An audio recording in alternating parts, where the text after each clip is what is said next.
Buick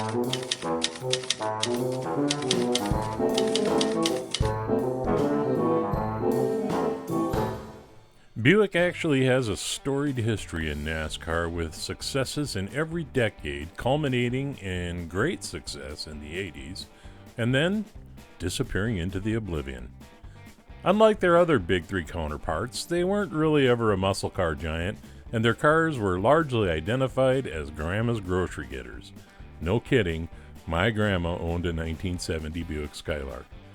Setting aside that the Buick Grand National was one of the fastest production cars ever built, it just wasn't their forte. This casting is based upon Darrell Waltrip's Buick Regal and was released in 1983, running just 3 years until 1986.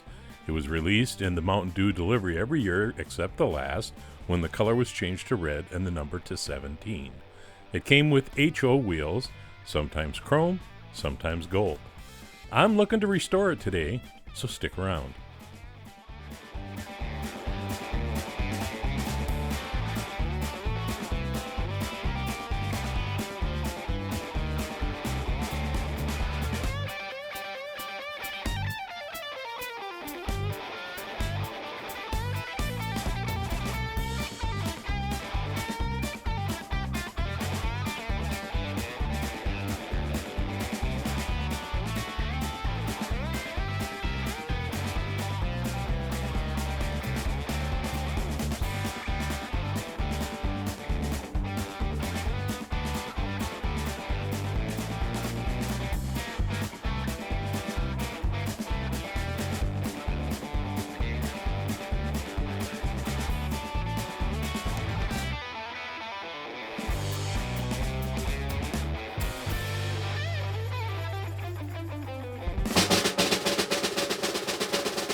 I decided to take some liberty with the green wheels because generally NASCAR teams didn't run chrome wheels and certainly didn't run gold chrome. I'm happy with the result. Let me know what you think in the comments.